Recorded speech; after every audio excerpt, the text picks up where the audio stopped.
So, you haven't figured out yet the airborne conditioning agent release program that is being operated by the government. I'll give you some hints, but first I'll give you a little information about myself. I'm a retired government scientist with an advanced degree in one of the health-related disciplines. I do not use my real name for fear of retaliation, either against me or against members of my family. I always try to route my email communications so that they appear to come from another source, usually from one somewhere within the government. Sometimes I use the internet resources of the public library, whatever it takes to hide my true identity and confuse those who don't want this sort of information I possess to fall into the public's hands. I have a small circle of friends who are or were in key positions within our military and several government agencies. These are not the very top level personnel, but mid to upper level people, scientists and analysts, who are in positions where they can see the day-to-day activities of what's going on, who are charged with implementing the details, but who are never quite privy to the schemes behind the work they do. Each of my contacts has been able to supply me with a portion of the puzzle, but separately, none of them understand the whole story. I'll tell you what I've pieced together so far, but I have to admit this information frightens me because there's no place I can go with it. What am I supposed to do, write my congressman? I believe that would be like signing my own death warrant. This whole chemtrail issue is related to the plan for decreasing the world population to around 450 to 500 million, and starting with the U.S. first. Why? The people of the U.S. are the only ones with even the remotest chances of stopping this. That is, if they knew about it. That's why the U.S. has to be the first to go. You have to understand that the world's elite covet the U.S. for its geographic diversity, and they would love to return this country to its condition as it existed prior to Columbus setting foot here. But without the Native Americans this time, of course. You may have already heard how several national parks have been designated as world biospheres. That's the plan for all North America. A giant nature park and playground that will be devoid of annoying human beings. That would be us.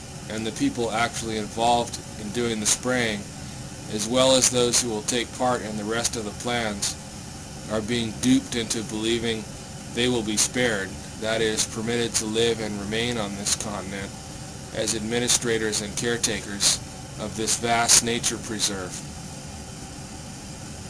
I understand that about 150 to 200,000 people are projected as necessary for maintenance purposes, but it's likely these people will not be Americans. Those in charge wouldn't want to risk the possibility of some sort of revolt, so the workers will probably be brought in from Europe or Asia. There are rumors floating about the internet that the chemtrails are part of some sort of secret program the government is doing to protect the U.S. from future biological attacks. Nothing could be further from the truth. The plan is to sensitize or condition the U.S. population to being wiped out by influenza A. Over the past few years, people have been encouraged to get flu shots to protect them against the generally non-lethal strains that circulate throughout the population during flu season.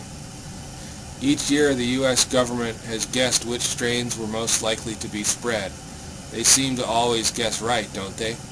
This flu season, the government protected people with a trivalent vaccine that included A. Beijing 26295 H1N1 and the A. Sydney 597 H3N2.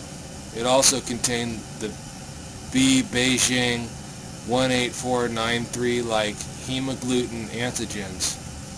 For those not familiar with virology, the H and N refers to proteins on the outside of the virus, the hemagglutinin and neuraminidase. which are responsible for the virus attaching to and then invading a host cell. The public has been quite pleased with the success of the vaccines offered so far, but that will change in the future. Researchers at the U.S. Army Medical Research Institute of Infectious Disease at Fort Detrick in Frederick, Maryland, have reconstructed and modified the H1N1 Spanish flu virus, making it far more deadly than it ever was back when it was responsible for the 1918-1919 flu pandemic that killed over 20 million people worldwide and over 500,000 here in the U.S. Consider that it could have killed many more, but back then people couldn't hop on a jet and travel from New York to LA in 5 hours. Now our ability to travel will increase the spread and will be our downfall. The flu vaccines contain killed virus and protect the body well against challenge by that particular strain, but work poorly against other strains not included in the inoculation. At some point, the vaccine stockpile will include the more lethal modification of 1918 H1N1 in its live form.